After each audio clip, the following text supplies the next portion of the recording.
acuerdo de convivencia y paz con la oposición venezolana.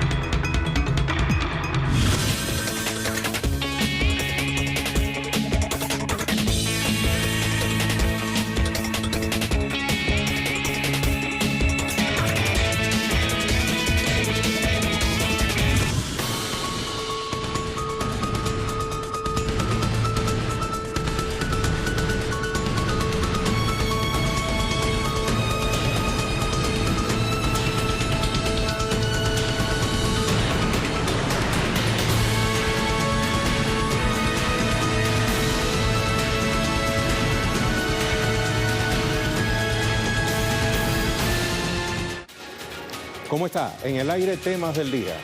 Vamos a ver nuestra pregunta a Twitter para que participe. Ya desde muy temprano tiene muchísima participación esta pregunta. En Ecuador, la opción del no, liderada por Rafael Correa, obtuvo un 37% frente a un 63% del sí diseminado entre la izquierda de Lenín Moreno, la centro-derecha y la extrema derecha.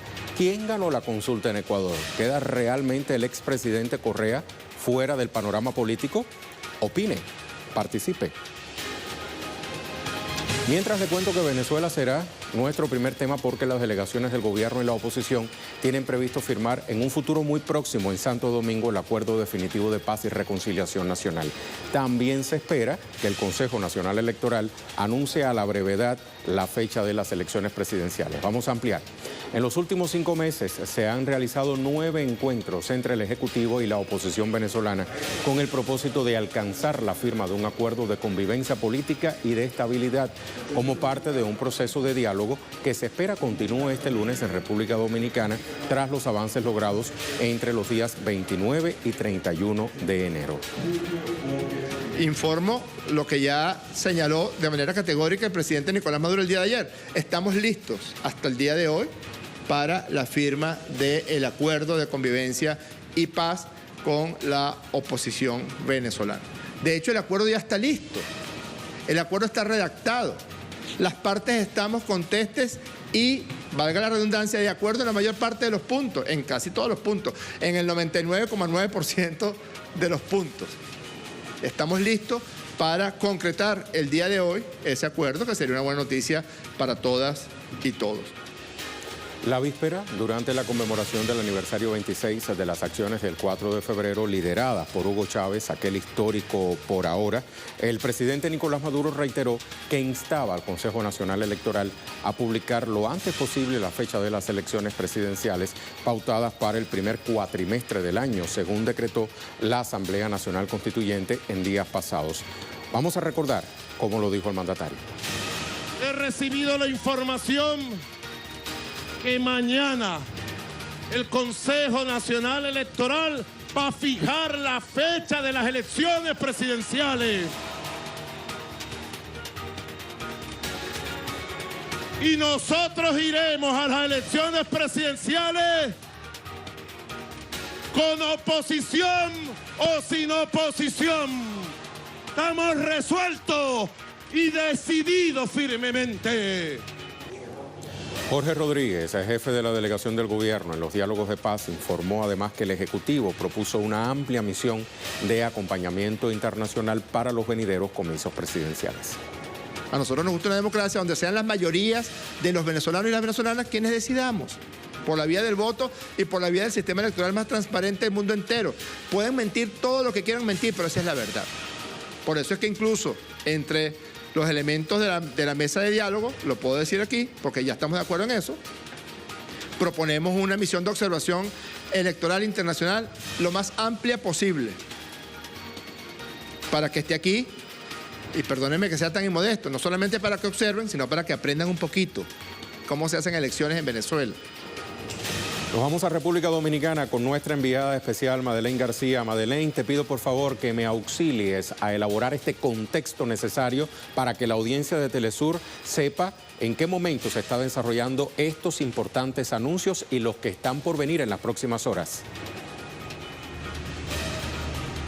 Hola Rey, ¿cómo estás? Pues sí, estamos aquí en República Dominicana con muchísima expectativa, pero puedo darle más al contexto que acabas de decir. Primero quiero mostrarte el ambiente. A diferencia de la semana pasada donde veíamos que entraban y salían vehículos, estaban las caravanas de todas las delegaciones, acá hoy no estamos viendo eso, pero se espera, según la Cancillería de Venezuela, de acá, de República Dominicana, que después de las 5 de la tarde pues las delegaciones lleguen. Ya tenemos confirmación que la delegación de la oposición viene, pero que esto sea una garantía de que firmen, eso no lo vamos a saber, Rey, hasta que lleguen. Ahora, ¿qué ha dicho Jorge Rodríguez? Como tú lo dijiste, que están así a puntico de firmar en un 99,9%. Así que esto es lo que te podemos decir desde acá, desde República Dominicana. Los medios de comunicación, todos están aquí. De cada rato nos preguntan, ¿será que vienen, no vienen?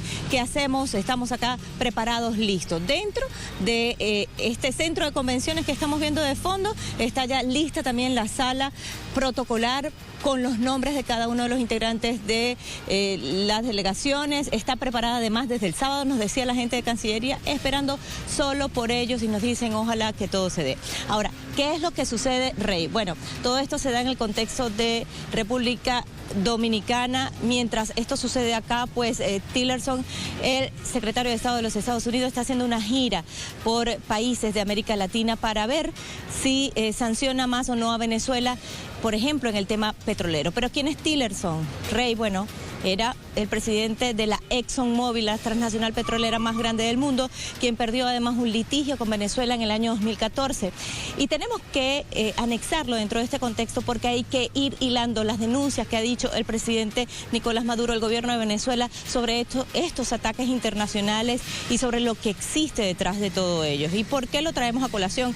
Porque Estados Unidos ha sido el que ahorita ya está ejerciendo acciones sobre Venezuela y tiene que ver con este diálogo y tiene que ver con las elecciones y tiene que ver con lo que dijo también Jorge Rodríguez. Desde el año 2016 han pedido elecciones presidenciales adelantadas a pesar que el periodo constitucional del presidente Nicolás Maduro concluye este año 2018. En el año 2017, con la excusa de pedir estas elecciones adelantadas y la salida ya, pues fueron 4 meses de violencia, más de 100 venezolanos muertos exigiendo estas elecciones adelantadas. Y ahora, cuando ya se dan estas elecciones, cuando ya se anuncia que debe ser antes del 30 de abril y lo hace la Asamblea Nacional Constituyente, dicen no.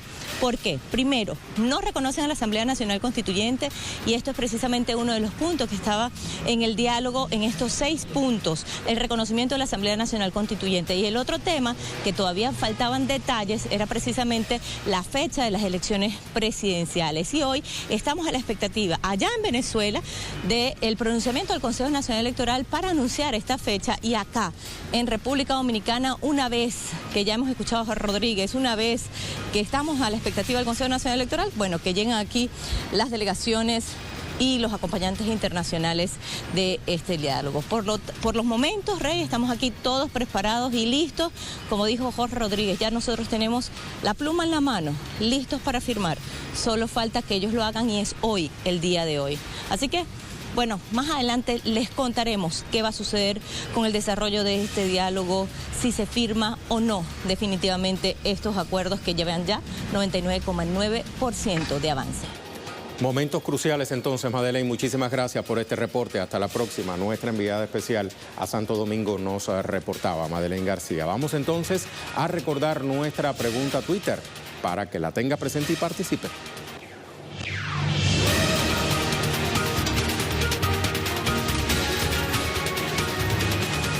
Ahí está en pantalla nuevamente. En Ecuador, la opción del no, liderada por Rafael Correa, obtuvo un 37% frente a un 63% del sí, diseminado entre la izquierda de Lenín Moreno, la centro-derecha y la extrema derecha. ¿Quién ganó la consulta en Ecuador? ¿Queda realmente el expresidente Correa fuera del panorama político? Tenemos respuestas, por ejemplo, esta de Henry Pillajo, que nos dice: con el 37% ratifica el voto fuerte y ventaja sobre otras organizaciones políticas, mientras los que se atribuyen el triunfo, entre comillas, son los que se oponen al verdadero sentir del ciudadano de a pie. Dice que ganaron con sabor a imposición, traición y oportunismo. Otra, esta de Betzabel, dice, perdió el pueblo de Ecuador y Latinoamérica, pero no olvidemos, es circunstancial. Aprendimos de Chávez, el poderoso por ahora, que no desmoralicen ni desmovilicen conocedores de la verdad. Hay que ir al casa por casa, incluso la realidad mostrará su rostro en poco tiempo. Conciencia. Y vamos a ver esta tercera opción que nos dice Leandro. Machi Rafael obtuvo un 37% solo y con las más increíbles limitantes. El traidor Lenín Moreno, dice Leandro, ha tenido que formar una coalición con sectores que incluso estuvieron en su contra durante las elecciones. En la consulta ganó el imperio. Por el momento, son estas las respuestas que tenemos a su disposición. Muchísimas gracias. También le cuento que nuestra imagen del día hoy nos va a remitir una vez más a Rusia. Moscú fue escenario durante este fin de semana de una inusual nevada. La noche pasada se batió el récord de volumen de precipitaciones en forma de nieve en un día, que había sido establecido en 1957, o sea, hace más de 60 años. De acuerdo con Gidromet-Center, el centro meteorológico de la Federación Rusa, se ha registrado cerca de 50 centímetros de nieve. Podría incluso haber nuevos récords, dice Gidromet. Decenas de árboles que cayeron por el peso de la nieve húmeda dejaron un muerto y al menos 4 heridos. Las precipitaciones no cesan, impiden que los servicios municipales mantengan las calles limpias y seguras para el tráfico. Bueno, pues con estas impresionantes imágenes de la conocida como la nevada del siglo, nos vamos a la pausa. El referendo y consulta popular promovido por el presidente de Ecuador, Lenín Moreno, culminó este domingo con la victoria del sí, con el 63% de los votos y el fortalecimiento de la fuerza opositora de Rafael Correa, quien liderando la opción del no, consiguió el 37% de apoyo en las urnas. De eso lo vamos a hablar en nuestro segundo tema del día. Los ecuatorianos fueron consultados sobre cuestiones como la lucha contra la corrupción y la prohibición de la minería metálica. Sin embargo, para el expresidente Correa, algunas preguntas escondían un ataque a los avances en materia de derechos políticos y sociales del pueblo. Para la pregunta 2, referida a la reelección de autoridades nombradas a través del voto popular, el sí, defendido por Moreno y amplios sectores de derecha, obtuvo el 64,36%, mientras que la opción del no, promovida por Correa, obtuvo el 35,64% de los votos. Para Lenín Moreno significó un triunfo contundente. Sin embargo, la lectura de Correa es que tal resultado no se esperaba en tan poco tiempo de campaña y en la lucha tan desigual. Así lo expresó la víspera, tras conocerse los primeros resultados. Persona que conozca la política ecuatoriana, este es un gran triunfo para nuestro movimiento, sacar 36% luchando contra todo y contra todos, de la extrema derecha hasta la extrema izquierda. Los medios de comunicación 24/7 a favor del gobierno contra nosotros, en un CNE totalmente parcializado, un Consejo Nacional Electoral, que incluso no nos dejó pautar durante cerca de 10 días, ¿no? Y todos, solo nosotros contra el mundo. Nosotros sacamos 36% en las preguntas que impulsamos, él no, fueron las 236, ellos sacan 64%, pero son 37 organizaciones políticas. Pero ¿qué hay detrás de esta victoria del sí? Vamos a recordar que 16 partidos políticos fueron los que impulsaron esta opción. Analistas sugieren que las toldas pronto reclamarán su cuota a Lenín Moreno. Por su parte, Correa se impone como la fuerza principal de oposición gracias al indiscutible apoyo popular que mantiene tras dejar la presidencia y que quedó evidenciado justo este domingo con un sólido e indivisible 37%.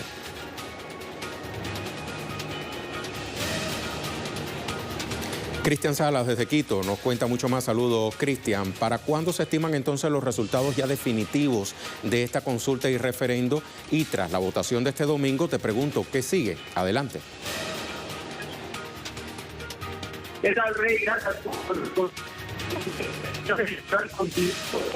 con el escrutinio hasta el momento es 9.26% que se ha contabilizado hasta este momento. Las autoridades continúan con este trabajo, han informado que ya son varias las provincias que han completado el 100% del escrutinio, faltan algunas otras y tienen el transcurso aún de este día Según ha anunciado la presidenta Nubia Villasís, tienen 3 días para presentar ya los informes finales, pero ellos estiman que será mucho antes. Por otra parte, los observadores internacionales también, Rey, han presentado ya un informe preliminar, muchos de ellos hoy a partir del mediodía, y lo harán en el transcurso de este día hasta el día miércoles, que también sesionará el Pleno del Consejo Nacional Electoral ya para las proclamaciones oficiales. Te puedo comentar también que la Asamblea Nacional, específicamente la Comisión de Administración Legislativa, se reunió esta tarde ya para evaluar cómo será el trabajo de la comisión que se creará para que ya dé trámite a todas las reformas que tengan que ver con las preguntas de consulta popular, específicamente la pregunta 2 y 6, la pregunta 3 y 6, perdón, la 3 que hace referencia al Consejo de Participación Ciudadana y la suplantación de nuevos representantes de dicho consejo, y también la 6 que hace referencia a la derogación de la ley de plusvalía. Para esto también el presidente José Serrano, presidente de la Asamblea Nacional, ha mencionado que tienen un plazo de 30 a 40 días para empezar a trabajar con la comisión que se creará ya inmediatamente, posiblemente esta misma semana, según lo anunció José Serrano. Hoy también se han dado ya diversas reacciones frente a esta tendencia irreversible de victoria del sí sobre el no en las 7 preguntas. El acostumbrado cambio de guardia en el Palacio de Gobierno estuvo presente el presidente Lenín Moreno, acompañado de la vicepresidenta y algunos ministros, quien también vivió un ambiente de victoria e hizo también dio un agradecimiento a la ciudadanía. Esta es la información que tenemos respecto a lo que ha transcurrido y ha surgido en el lapso de estas horas, Rey, luego de la proclamación ya de los resultados casi en su totalidad. Muy bien, Cristian, muchísimas gracias por la actualización. Hasta pronto. Cristian Salas, directamente desde Quito, Ecuador.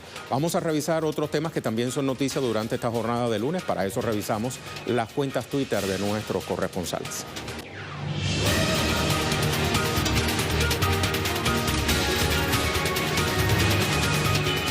Iniciamos con Nacho Lemus en Brasil. Dice: democratización del capital de Eletrobras. Así llama el gobierno de Temer al proyecto de privatización de la mayor energética sudamericana y 14 hidroeléctricas que hoy producen a costo mínimo de manutención después de que la población invirtió en su construcción.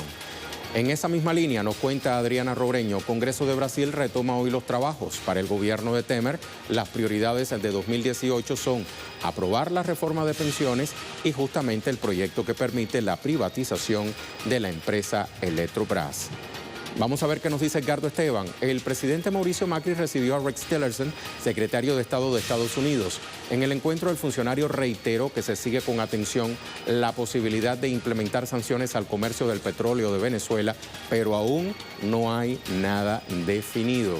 Hilda Silvestrucci nos dice desde Honduras: Ismael Hernández es el nombre del manifestante asesinado por policías militares en la zona norte, mientras hubo represión en la Universidad Nacional.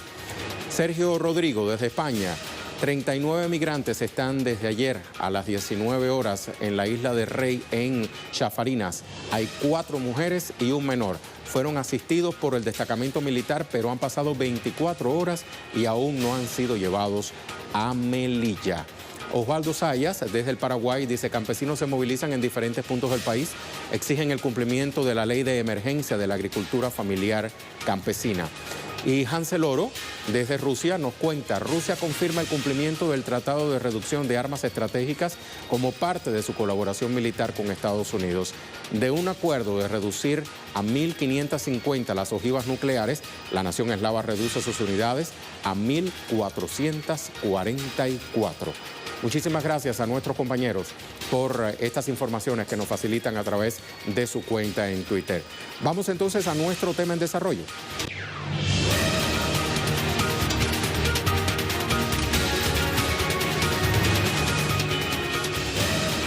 Costa Rica también desarrolló su proceso electoral el domingo. Se votó entre 13 candidatos por el presidente, 2 vicepresidentes y los 57 miembros de la Asamblea Legislativa. Como ninguno de los candidatos alcanzó la cantidad de votos necesarios, los 2 postulantes de mayor puntuación, o sea, Fabricio Alvarado y Carlos Alvarado, se van a disputar en segunda vuelta la silla presidencial.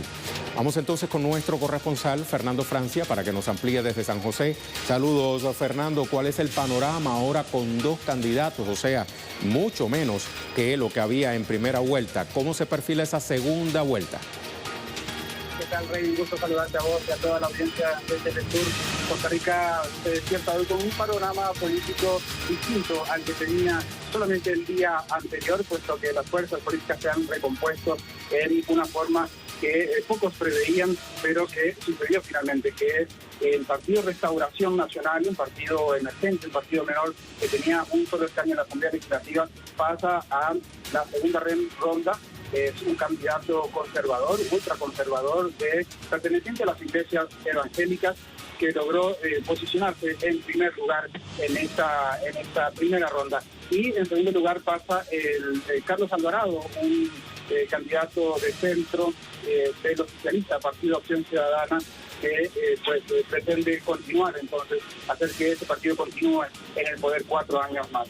Eso también genera todo un cambio en la Asamblea Legislativa a partir del 1 de mayo próximo, puesto que Restauración Nacional pasa a tener 14 escaños, de 1 a 14, uno de los saltos más grandes que se han dado en la historia política reciente del país.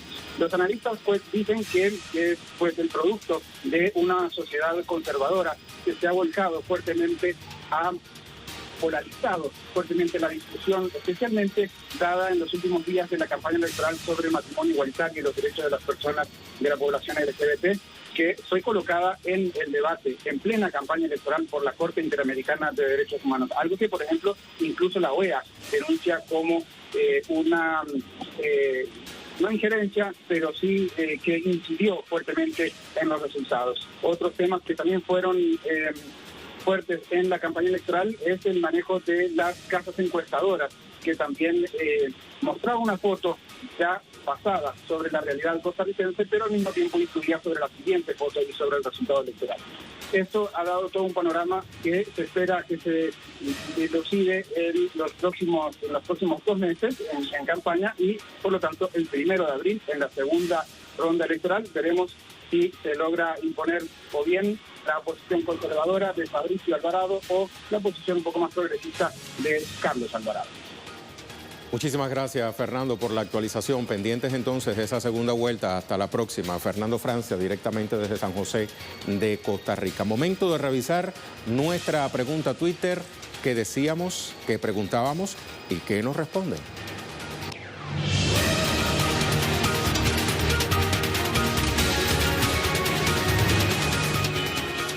Aquí estaba lo que poníamos a su disposición. En Ecuador, la opción del no, liderada por Rafael Correa, obtuvo un 37% frente a un 63% del sí, diseminado entre la izquierda de Lenín Moreno, la centro-derecha y la extrema derecha. ¿Quién ganó la consulta en Ecuador? ¿Queda realmente el expresidente fuera del panorama político? Vamos a ver qué nos dice Ariel. Perdió Alianza País porque les tocó su Julio César ecuatoriano y quedaron divididos y conquistados, pero más pierden los que se dejaron influenciar por los buenos ideales de Lenin, porque sobre ellos queda el peso de esta decisión y tendrán que aceptar las consecuencias. María Eugenia dice, el único ganador es Rafael Correa, hasta los opositores se asombran de su espíritu combativo, de su lucha incansable, aún en condiciones tan desventajosas. Moreno, el traidor, dice María Eugenia, tendrá que pagar el sí a los que acabaron con el país. Ya lo veremos llorar. Vamos a ver qué nos dice Juan López. El espionaje se da en la actualidad en los altos cargos. Lenín Moreno, un infiltrado de alto nivel. Caliente esa respuesta. Esta de este usuario prácticamente impronunciable su nombre. Perdiendo se gana. Contundente esa respuesta. Y Fabiola nos dice, ganó la posverdad de una campaña mediática desproporcionada que manipuló a la ciudadanía con el comodín moralista de una lucha contra la corrupción que solo le servirá para legitimarse como sea, ayudados por votos prestados de lo más corrupto de este país. Muchísimas gracias a todos y todas por sus respuestas, muy atinadas. Vamos a dejarlo con el video web del día, producciones audiovisuales que puede conseguir compiladas en nuestra cuenta de Facebook. Hoy le mostramos solo una parte de la realidad que vive Brasil. Después del golpe a la democracia que colocó a Michel Temer en el Palacio de Planalto, las medidas neoliberales acechan al pueblo, cuyas puertas están cada vez más cerradas a ese pasado de bienestar que vivió con la administración del Partido de los Trabajadores. Con estas imágenes, despedimos por hoy. Hasta la próxima.